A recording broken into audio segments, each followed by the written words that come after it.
when it decides to load. Drinking with authors may contain adult content. Listener discretion is advised. Hello, everyone. Welcome to today's episode of Drinking with Authors. I am, of course, your host, as always, the author Nick Savage. And this episode, like all episodes, are brought to you by 4 Horsemen Publications. That's number 4, Multiple Horsemen Publications. Go to their website, check them out, learn about some new authors. But with us today is one author who has been with us before and is familiar with our publications. I want everyone to welcome Grace Sammon. Yay! Grace, welcome. Nick, thank you for having me. I am using my fabulous Drinking with Authors to drink with you today. Thanks again for having me.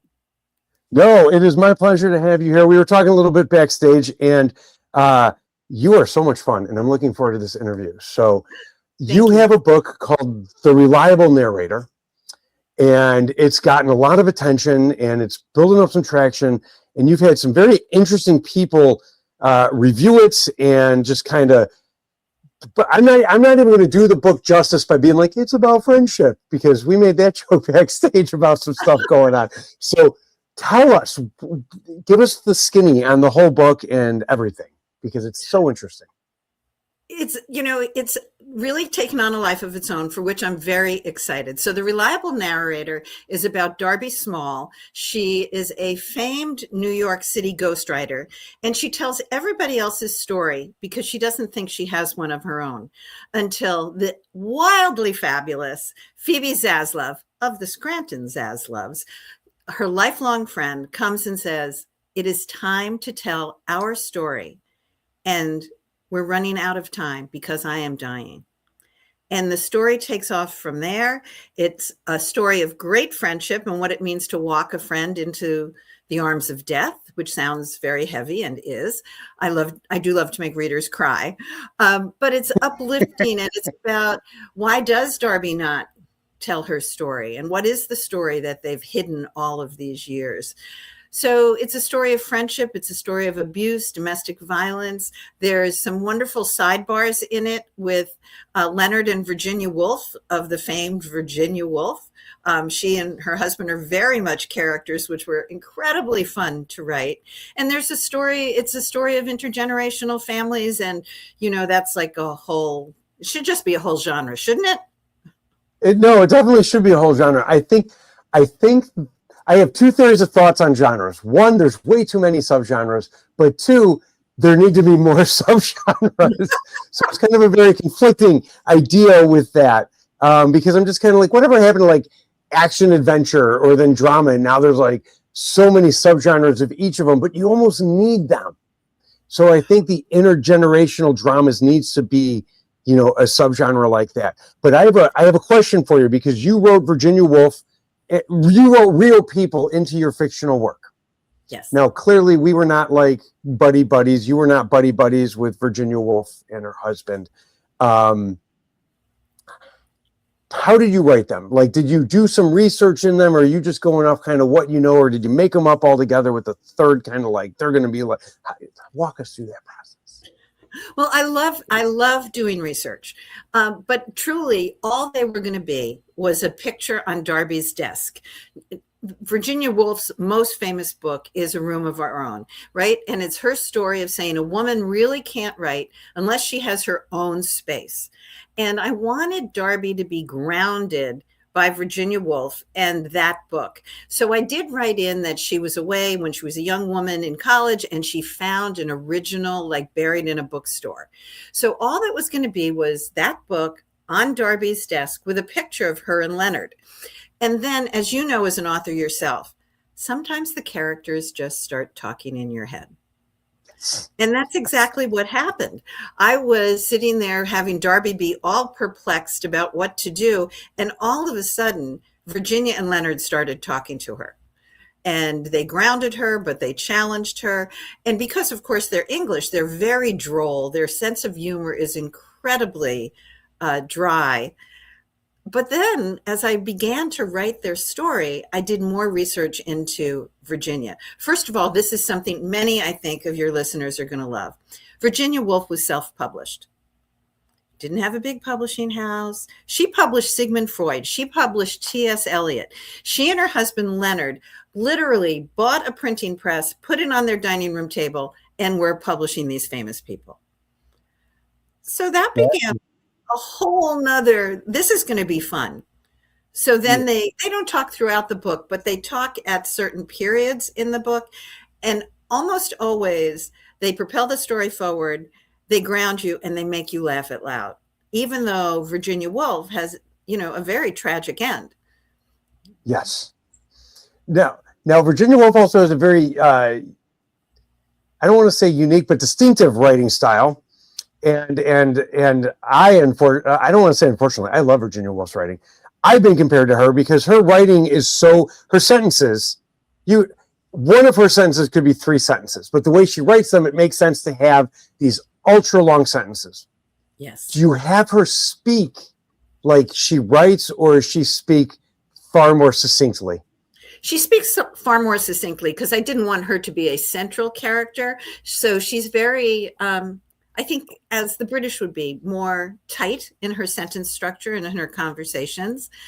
And you're right, her writing is just so amazing. So it was a challenge to write her and Leonard. Leonard was really, we wouldn't know very much about Virginia Woolf if it wasn't for Leonard. And there is a scene in the book where Phoebe, as she's getting close to death, they have to make a decision about she's in a right to die state, or is she going to take a more, I don't want to say more natural, a more, for lack of a better word, natural course to her end. And there's a scene in there where, Darby says to Virginia, tell me, what was it that day that made you put those pebbles in your pocket? Why wasn't it the day before? Why wasn't it the day afterwards? And for your listeners who don't know, what Virginia Woolf does is she puts pebbles in her pocket and walks into a stream to end her life. But somehow that comes across well in the book. I just like the poeticness of you saying pebbles in the pocket instead of just what made you off yourself type stuff. This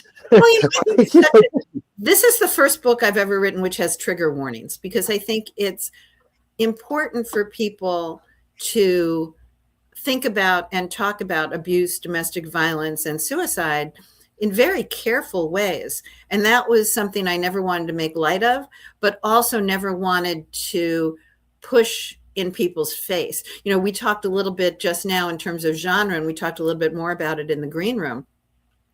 There are genres where you're going to get hit in the face with that, and you choose that. Yeah. I wanted to be very careful in the writing of this to treat this with respect and softness. All of those certainly impact on your life, but very much with respect and softness to the reader. Softness is a great way to put that, because I don't think I do that. I don't think I'm a very soft writer. Expect it. They do, but again, it's people who've at least read one of my books, regardless of the series, knows that there's a certain writing style that crosses over from, narrator voice to narrator voice, and know what to expect to a certain degree. But softness is a nice way to put things. Now, and this is kind of weird, because some people, I've talked to authors who are like, I don't read, I only watch movies, or I don't read the genres I write. Do you read the genres you write, or are you influenced by other genres primarily and then write in the genre that you write in? I guess I would say I write in literary fiction, as long as we're talking big genres. Yeah. The Reliable Narrator just won an award for the best of friendship fiction. Talk about a subgenre I didn't know was a thing, but I was certainly honored and excited to be able to say, I just won an award in friendship fiction. I tend to read now all genres. I used to only read historical fiction because that was my gig. But then as I had my own radio show and I branched out building community within the bookish world, I read almost everything. And I'm influenced by almost everything. So some of that stuff does then carry over into it, but you're a very broad reader in that sense of you don't have your specific genres you read anymore. No, and I also think I'm influenced by conversations with certain authors. There's an author friend of mine named Barbara Davis. She's with Lake Union. She's, I don't even know, 12, 13, 14 bestsellers. One of them is being made into a Broadway play. She's just got another one optioned for Netflix. I'm very proud to call her friend, jealous as heck. But also, she talks about how she polishes every sentence. She wants it to be lyric. She has a music background. If she polishes a sentence to her satisfaction and then goes back and edits it and takes out like a 3-syllable word, she reads it out loud again, again, and again until she figures out if it has the cadence that she wants in a sentence. And that knocked my socks off. So when I wrote The Reliable Narrator, I wrote it not to that level, but with the idea that every sentence had to have meaning, purpose, and sparkle. Well, I think to an extreme level, it should be true of any sentence in a book, where if it doesn't have, of course, the meaning, the forward motion of the story, it shouldn't be in the book. Now, of course, there's leeway on that. You know what I'm saying? But to the extreme of what she does, it definitely creates a certain end to what in the what I've read, what people were saying about The Reliable Narrator. You do that with your book, where you have that cadence, that flow, that lyricism to the writing, which only adds to the softness, I think, of what you're portraying in the friendship, because there are ways to handle death in a book. And of course, on the one side, you have like the horror movie and the action way of handling death, where it's there, it happens, it's in your face, but of course it's so extreme that it's only realistic in very small amounts of what a few small percentages of people in life will experience. And then you have what you're portraying, which is something that most people in life are going to experience at some point. And so you wanted it to be something that is, I'm assuming, more relatable to the reader. Very much so. I was asked the question the other day about what do you hope your readers see in your books? And my answer surprised even me. And my answer was, I hope they see themselves, because all of us have experienced abuse. It may not be, it could be workplace abuse. It just could be an abusive friend. It could be being yelled at by, a road rage thing. So there are degrees, but all of us have wrestled with grief. All of us have wrestled with tough situations. All of us have wrestled with tough family dynamics at different times in our lives. So I do want people to be able to see themselves in our books. I write my secondary characters very flushed out, but I always write with a great deal of interiority. So my main character, I want you to be fully in my head. And I want you to be in that character's head. So I very rarely give that person big distinguishing characteristics. The only thing you really know about Darby Small is that she's 5'8". You don't know what color she is. You don't know what color hair she has, but you know everything about all the other characters. And you do this, again, reiterate for us why. Because I want the reader to be able to be in that head. Maybe that person looks like me. Maybe that person moves through the world like me. So in a sense, to create that relatability, I had to think about what conjunction that was. Relatability. To create, I almost said relaticism. I was like, that wasn't right. This is how my head works.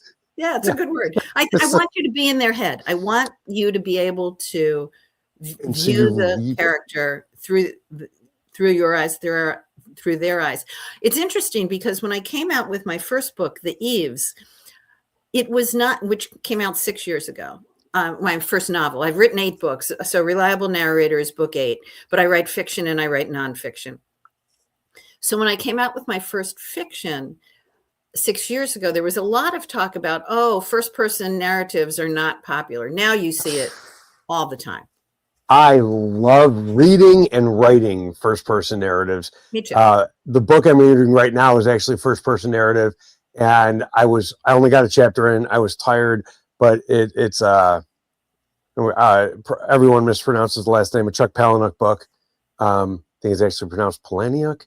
Guy who wrote Fight Club. I'm reading Invisible Monsters, and it is fantastic so far, but I'm only a chapter in because I was tired as hell. Mm-hmm. But first person is absolutely a perspective that needs to be embraced more, and people need to get on board with, because it's so much fun. So keep writing that first person. I will. But I want to talk about abuse for a moment, if we can. Mm-hmm. Sure. Because abuse is, I think nowadays, and I'd love to get your take on this, I think nowadays, especially without getting into the political climate or anything like the geopolitical climate, abuse is something that's almost expected in some level. And because it's expected at some level, whether it be at job, through family, through friendship, or intimate relationships, it's almost excused. Like, oh, he's not that bad, or my boss isn't too bad. They just don't want us to have our breaks. Like, eating is bad, you know what I'm saying, at work, or something. Some level of abuse is expected and almost expected to be tolerated. What is your take on that? Oh, well, the answer is no. No. Short answer, no. Let's not do that.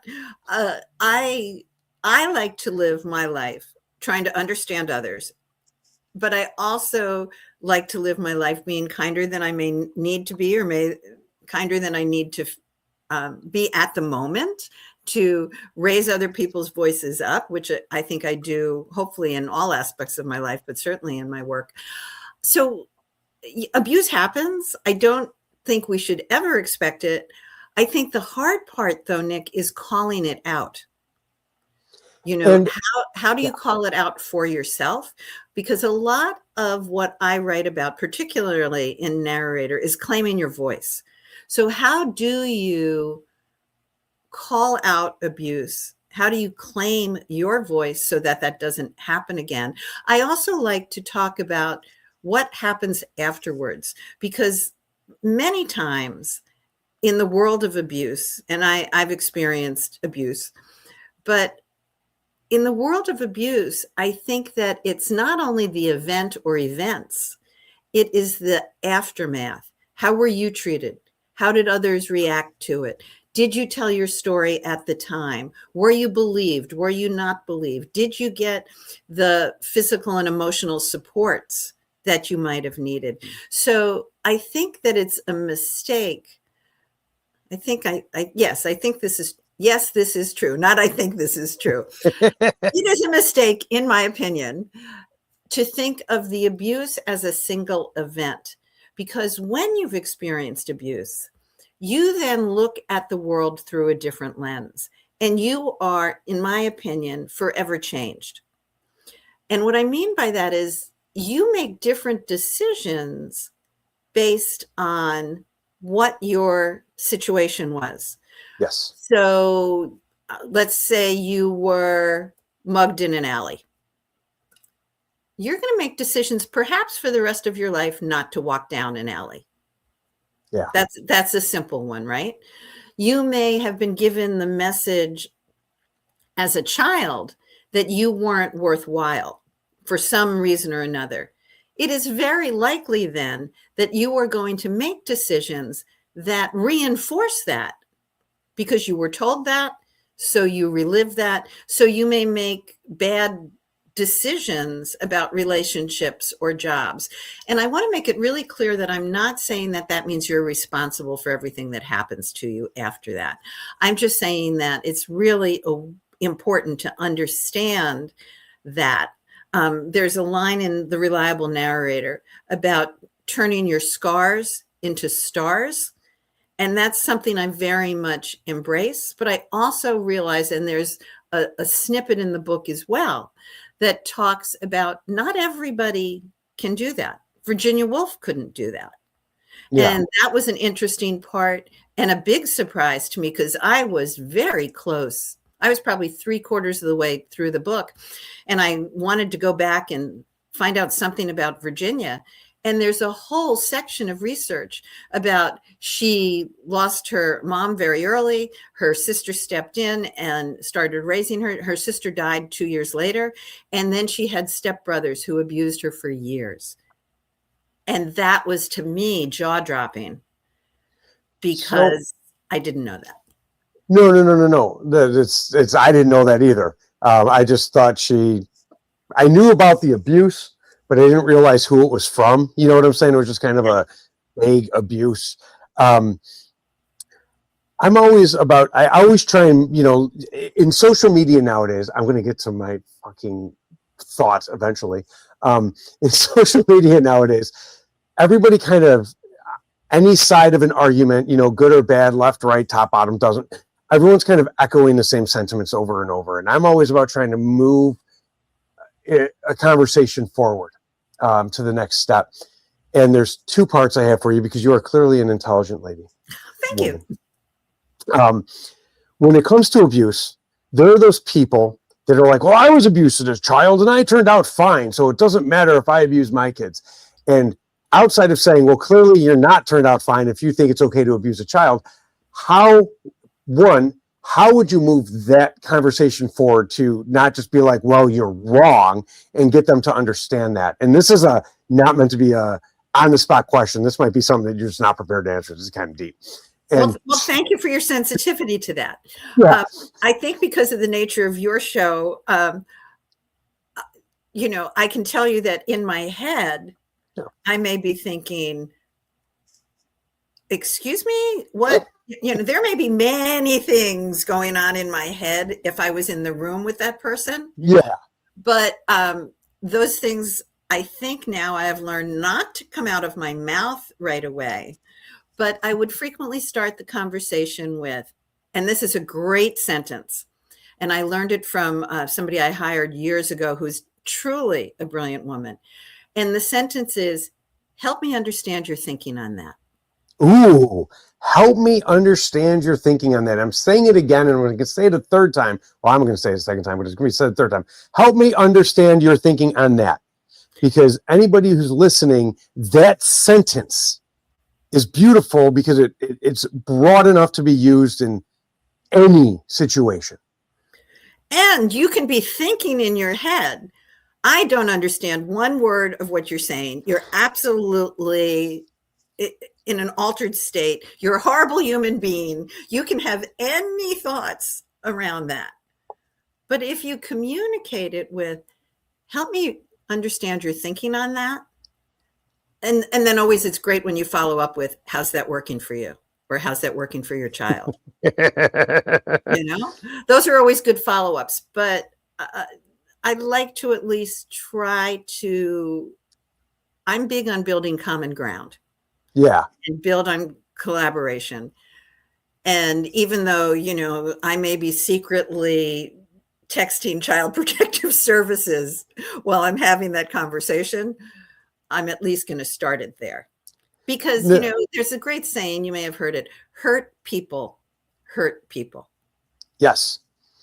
And it does take conscious effort and self-awareness to move past that. Exactly. Where you can be a hurt person, but you will hurt people unless you're self-aware enough to realize the damage done to you and the damage you're doing to others and how you want to be better at that. But on the opposite note, with abuse, there's the opposite, well, I'm going to say opposite again because I can't think of the actual term for it, where like if something this bad happens to you, you end up being this good of a person and like that reactionary, response to it, polar response to it.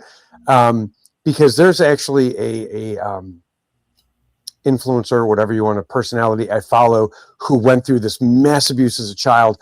And now they are an expert on like cult behavior and this and that. And my question for you is, because you said you've been through abuse yourself, but you seem very well adjusted. And this could be an act, I don't know, but you seem well adjusted. Do you think that being that far opposite to where they're this champion of this and that and everything like that, are they well adjusted, or are they still acting in that trauma response when they're doing something like that? And I'm not asking to call them out or anything. I don't know. So I'm asking you because you seem far more educated on this than me. I don't think I can make a judgment on that because I don't think I have enough information from you. And I try, again, I try not to judge in general. I also don't use the word that I tend not to say I was abused. What I am more comfortable with is I've experienced abuse, but and I use that because I don't want to, I personally, and any label anybody else wants to choose for them is absolutely fine. What I choose is to say I've experienced abuse, but I've also like to say I've experienced joy. I've experienced illness. I've experienced these things. I don't like to think of myself as a survivor. I don't like to think of myself as a victim. What I like to, in my mind, and it may be just my couch that I'm comfortable on. But the idea for me is it's something I experienced and it shaped who I am. I hope it makes me kinder. I hope it makes me listen to people more. I hope I know it's one of the things that makes me always want to lift other people's voices up, whether it's lifting other people's voices up on my radio show or as a book coach. There's so much that we can do for each other and with each other. And there's so much joy to be found. So I think that you'll find that in all of my writing, like many authors, I love writing flawed characters. But yeah. Darby and Phoebe in The Reliable Narrator are very flawed each, but they together lift so many other people's voices up because they've had that experience of the support they needed and the support they were to each other. So for me, I can't make a judgment on the one that you just mentioned, but for me, it's about experiencing things that shape our lives. And that's very much my hallmark. What are the things where do you leave your handprint? Where do you leave your mark on the world? And who leaves fingerprints on your heart? No, that is a beautiful answer. And I wasn't trying to put you on the spot, or let's say hope it's obvious. I don't have enough information. No, that is a perfectly acceptable answer. In dealing now, moving away from abuse, my segues are horrible. Moving away from abuse, in dealing with death, you say you do it in a softly. For people, when I was looking up your reviews, your praise, whatever you want to call it, one of the guys was saying, this is not I am not the intended target audience, but I was glad I dove in head first into this book. For those who are not the target audience, who might be going through something and they need something a little different, because sometimes what we do as humans, as peoples, don't work for us anymore, especially if we're going through something different, because death isn't an everyday occurrence, or it shouldn't be an often occurrence for people. So as we go through something different, we might be looking for, something different. People like me who aren't I like soft things, but we need something different because we might be experiencing it. How would you describe how she carries her friend to death in a way, you know what I'm saying? Like, how would you describe that? Oh, there's so many things that you just said that I want to touch base on. So first of all, and bring me back to that if I don't get to it. So first of all, you just mentioned the fabulous Jeff Arch, who did write a beautiful blurb for my book. Jeff Arch, for those people who don't know that name, is the Academy Award nominee for Sleepless in Seattle. He's charming. He's a fabulous person in the book community, and I was honored for him to blurb my book. And I have to tell you, I was very surprised that there's a woman who is an international bestseller named Tracy Anderson Wood. She writes mostly historical, fabulous fiction. Her blurb said something about this book uplifts women's fiction above all other categories. So I've been very, very honored to have the kinds of blurbs. So thanks for pointing to some of them. I love that people have said it's compulsively readable. And I think, Nick, the reason it is, for many, compulsively readable, for which I'm grateful, is that there's lots going on. So it's a book within a book. You learn, if you're at all interested in the publishing world, you're going to know a whole heck of a lot about behind the scenes in the publishing world, just if you like to read about books within books, which I happen to do.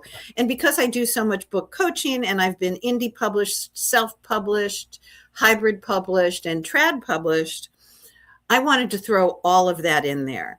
There's a lot about AI in there. You know, Darby is on a deadline. Does she or does she not use AI? And AI rears its head in a couple of different places. So there's a lot, I think, going on. There's family stuff that we've touched on that is going on in the book. It's stories about who am I? The main characters are right around 60 years old. So for anybody who is saying, who am I in the middle of this changing landscape of my work? I've got all these younger people doing this, and now all of a sudden at 60, I'm feeling like a dinosaur.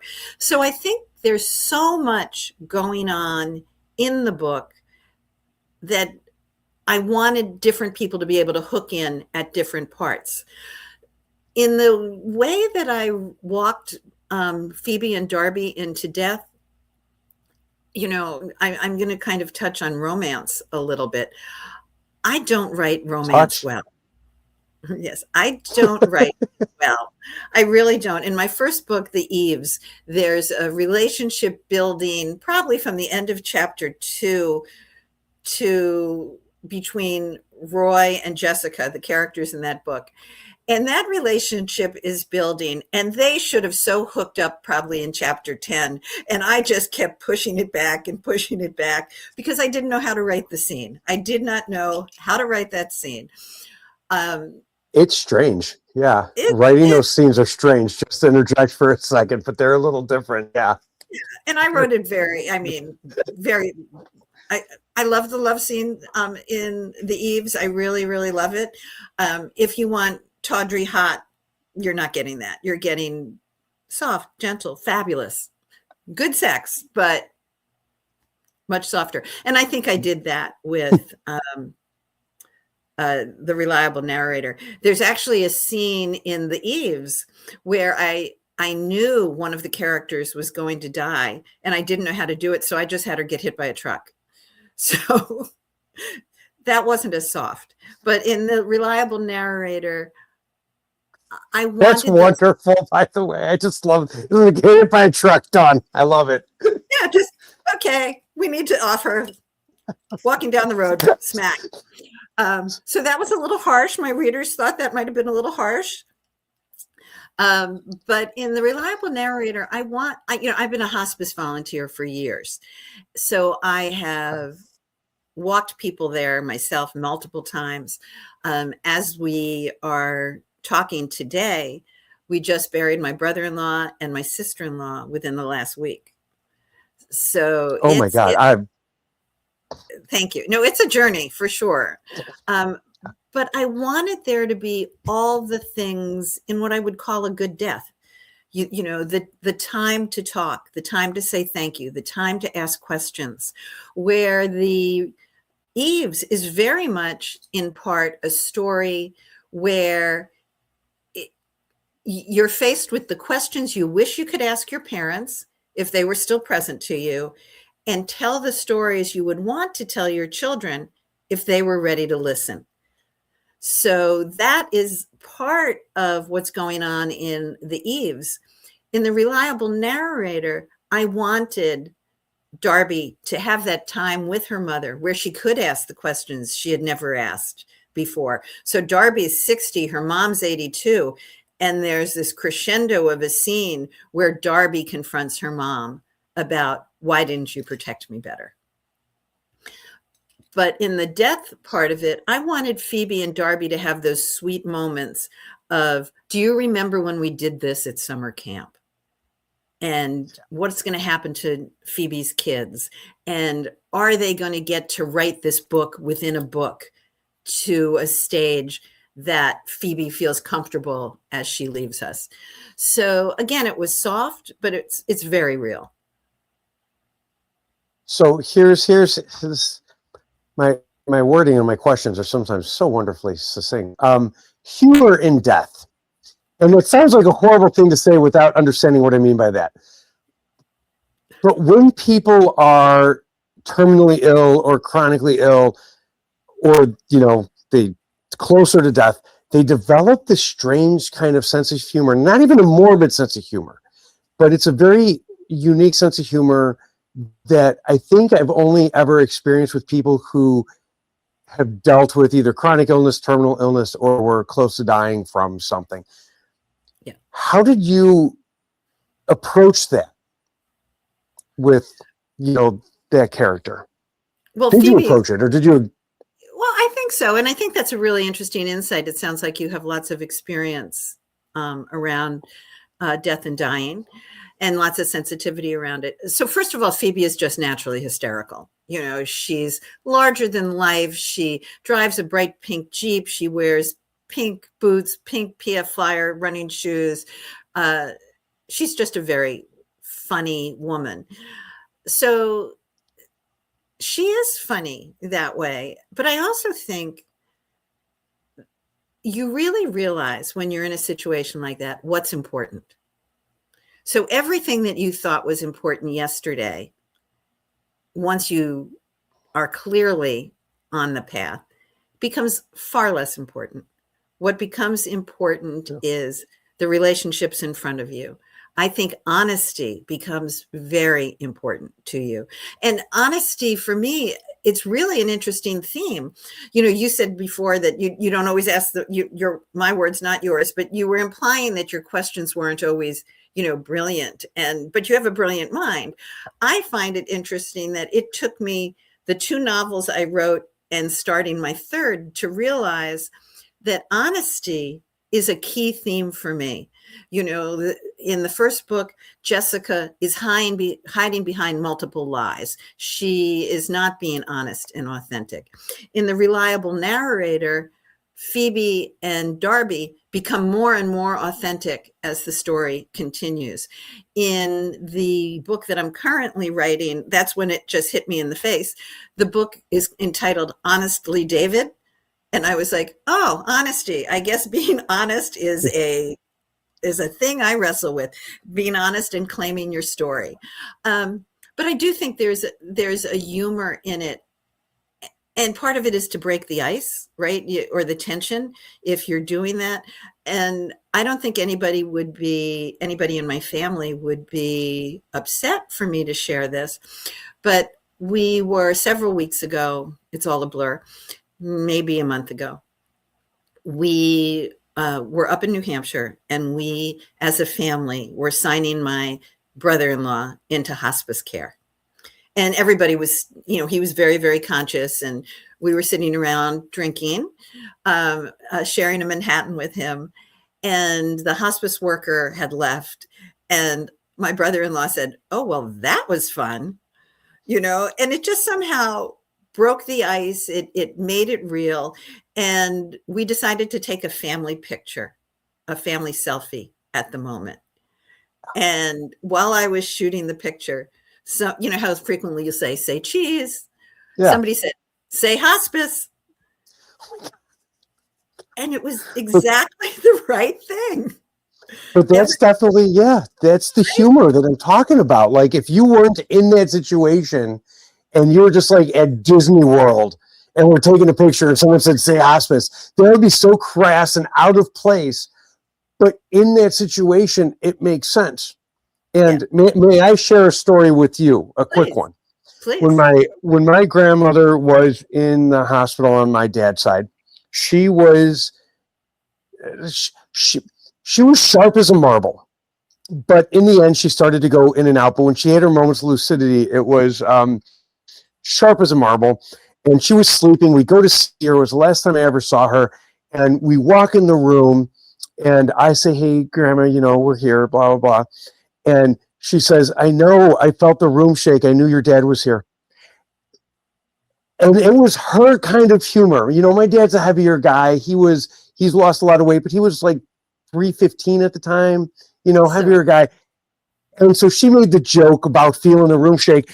And it was just who she was to the end, and it was just kind of one of those things, but you have to laugh at it, and you have to laugh at the say hospice type stuff in those moments. And I love the fact that,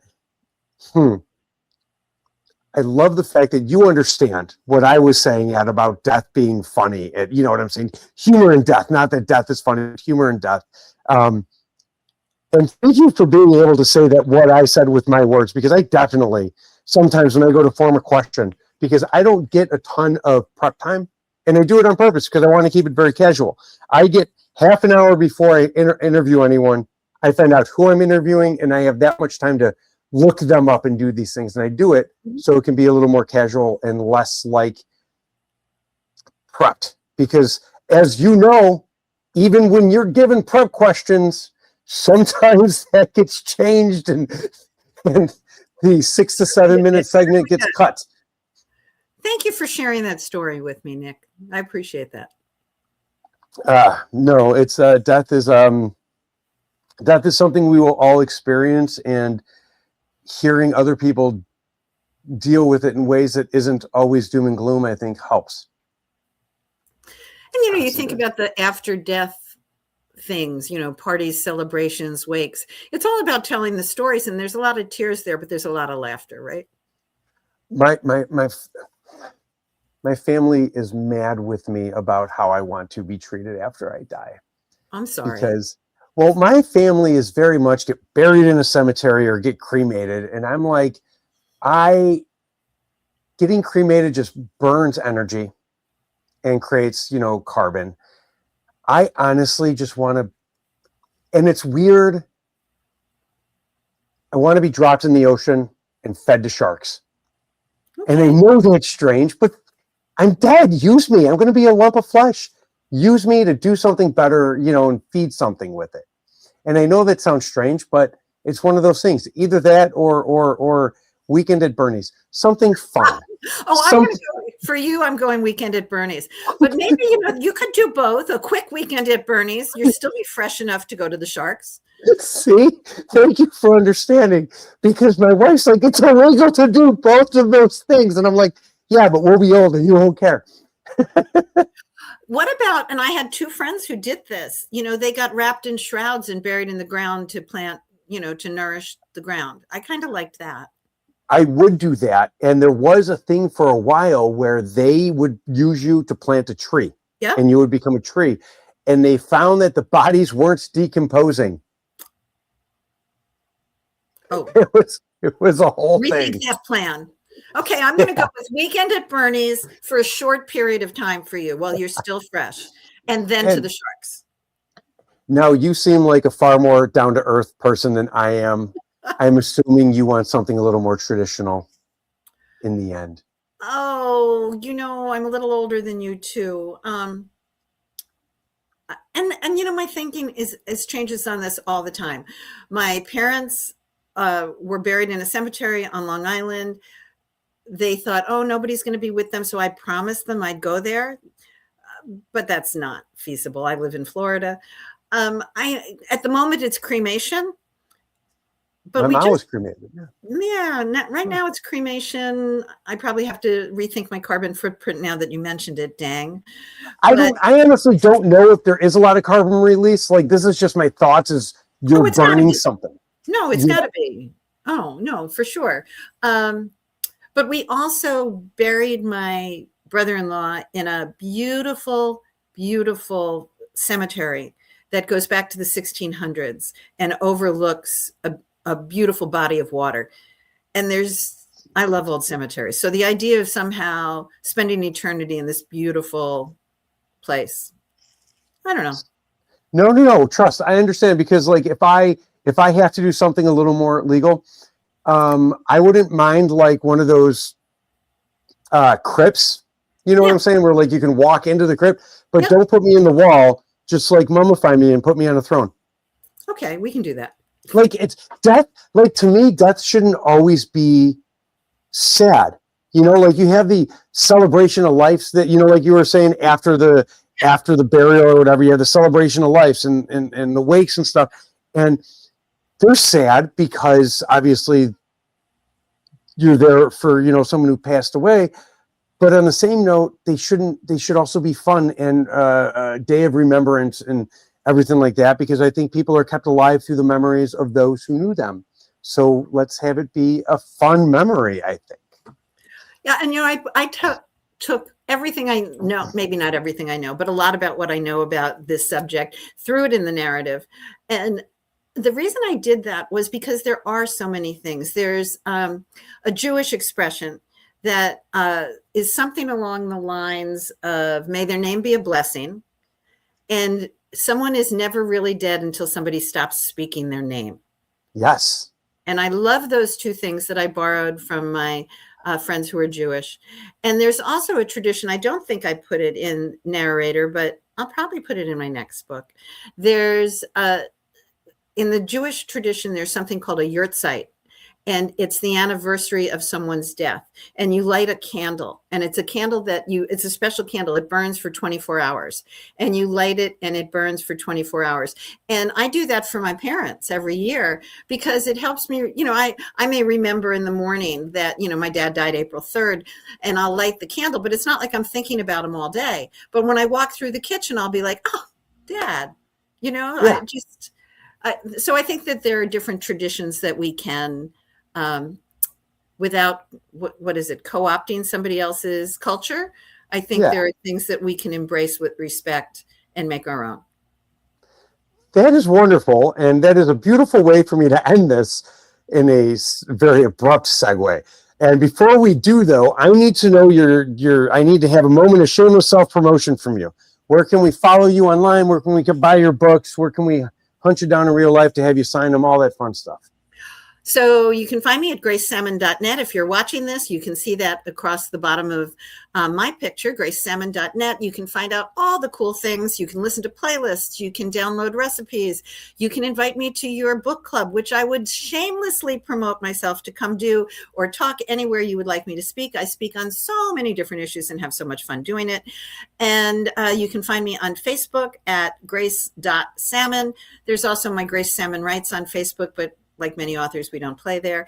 I'm on Instagram and LinkedIn at Grace Sammon Writes, and send me an email. My books are available anywhere. I love chatting. How was that? Was that good? Sorry. No, that was perfect. For anyone listening, though her name is pronounced like the fish, and she said this to me when I asked how to pronounce it, it is actually spelled Sammon. So all of those Grace Sammon Writes and gracesammon.net, it's Sammon. For the last name. And because you are very experienced with your writing, if you could give one piece of writing advice to an aspiring writer, what would that be? It's going to sound like not writing advice. It's going to sound, the first question I tell every single person I coach is, why are you writing this book? And dig deep. Why are you writing it? Is it to become famous? Is it to tell your story? Is it to build your career? Is it just to put down your passion on words? Dig deep and find out why you're writing this book, and then what success looks like for you. That'll drive absolutely everything else, from your emotional budget to your physical budget. Of all the people I interviewed, I think you were the first person who's ever answered with that one. And it's true. To touch on that before we leave, I have a guy I work with. He's my best friend, and we've been working together on story building for over a decade.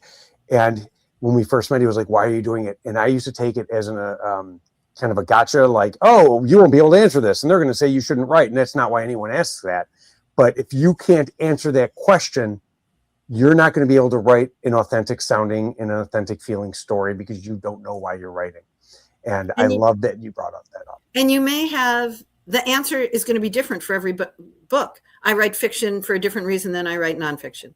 So thank you. And Nick, you are brilliant and fun, and I'm happy to famously self-promote you. You're great. Oh my God, thank you so much. No, I have so much fun. I had so much fun with you today. And I look forward to your next book and having you back on and everything like that. So everyone, go buy her book. It's already out because we didn't get her on before her book released. So it's already out. The Reliable Narrator. Pick it up. She has another book called The Eves. Did I say that right? All right. I was making sure I didn't mess up that title. I do that a lot. Go pick that up. But for everyone watching, well, first, thank you, Grace, for being with us. Thank you. For everyone watching and listening, thank you so much for tuning in and joining. Follow, like, share, tell people about us, make us famous. If you work for a company who sponsors, hey, we need sponsors. But But until next time, just remember, it costs nothing to be kind. See you all then. Grace. Thank you for listening to Drinking with Authors. Join us next time for another fun conversation with an author over drinks.